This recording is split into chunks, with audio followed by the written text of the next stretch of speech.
वार्तालाप रिकॉर्ड हो रही है आपकी जानकारी के लिए। और मैं एक बार परिचय अपना फिर से दे देता हूं। मैं मैथिली शरण गुप्त हूं और फॉर्मर डीजीपी मध्य प्रदेश हूं।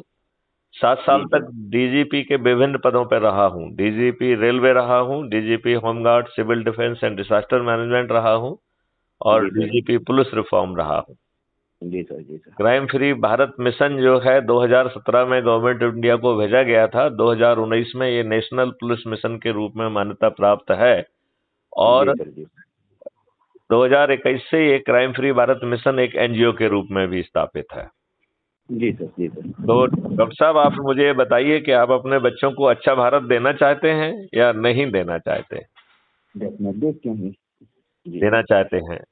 तो क्या आपको इस बात का आभास है कि जो आपके ऊपर नियम कानून थोपे हुए हैं वो अंग्रेजों ने 1857 की क्रांति को कुचलने के लिए बनाए थे, जिनका उद्देश्य था कि भारतीयों को अपमानित करना, शोषित करना और प्रक्रिया में फंसाकर उन्हें बर्बाद करना। न्याय की आशा में वो बूढ़े हो जाएं लेकिन न्याय से वंचित उन्हें रखा जाए, इस ध्येय से जो है ना कॉम्प्लिकेटेड प्रक्रिया बनाते हुए बर्बाद करने के लिए, शोषित करने के लिए जो नियम कानून हैं, हमारे दुष्ट राजनेताओं ने आजादी के 75 साल बाद भी वही सब नियम कानून हमारे ऊपर थोप के रखे हैं। इस बात का एहसास है आपको? जी हाँ, एहसास है। मैं अपना परिचय थोड़ा सा बता दूं। मैं राजीव दीक्षित से भी जुड़ा रहा काफी समय तक। राजीव दीक्षित मेरे घर भी आए थे और स्वदेशी का आंदोलन में हम काफी, बाबा रामदेव को शुरुआत में मैं जुड़ा था, लेकिन जब मुझे पता चला कि इनका राजनीतिक थोड़ा सा है तो मैं अलग हो गया, अपना योग करता हूँ और सब करता हूँ। देखो, मैं आपको एक चीज बताऊं, राजनीति तो दुष्टता है, राष्ट्रनीति की आवश्यकता है। हाँ, राजनीति की आवश्यकता है, बिल्कुल बिल्कुल। तो क्राइम फ्री भारत मिशन कोई दल नहीं है, एक मिशन है जो राष्ट्रनीति पर आधारित है और राष्ट्रनीति कह रही है कि राजनीति को पराजित करना होगा क्योंकि राजनेता दुष्ट हैं। बिल्कुल बिल्कुल। देखिए, राजनेता जो है ये है कौन?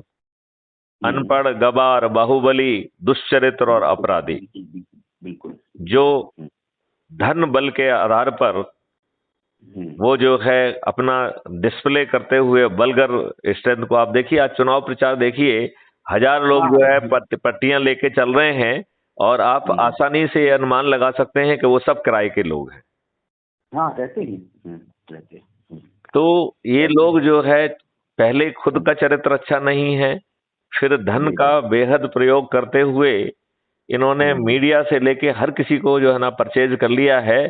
आज मीडिया का इतना बुरा हाल है कि एक चपरासी जो है ना, एक चपरासी को 10,000 रुपए मिल रहा है, लेकिन मीडिया कर्मी 8,000 और 10,000 रुपए काम कर रहा है और वो जो है न्यूज छापने के लिए चंदा इकट्ठा कर रहा है। मतलब पेट पालने के लिए बेबस है। मतलब उसने अपना स्तर इतना नीचे गिरा लिया है कि उसे अपने आप को डेमोक्रेसी का चतुर्थ स्तंभ कहने में शर्म और लज्जा आना चाहिए। तो वसूली करते हैं, वसूली के लिए आजकल मीडिया में जा रहे हैं लोग, वसूली के लिए। वसूली की जगह मैं तो कहूंगा भीख मांगने के लिए और पेट पालने के लिए जा रहे हैं। बच्चों को पालना है और कोई जरिया नहीं है। पेपर वाला बहुत कम पैसे दे रहा है, तो ये न्यूज छापने के, छपवाने के और इन सब चीजों के धंधों में कुछ कुछ थोड़ा बहुत पैसा लेके अपना पेट पाल रहे हैं। ये पेट पालने वाले बहुत छोटे लोग हो गए हैं, जिसमें राष्ट्रीय चरित्र तो कहीं है ही नहीं। उनमें तो कुछ है नहीं, उनकी विचारधारा ही नहीं है बस चीज के लिए। तो राजेंद्र जी, मैं आपको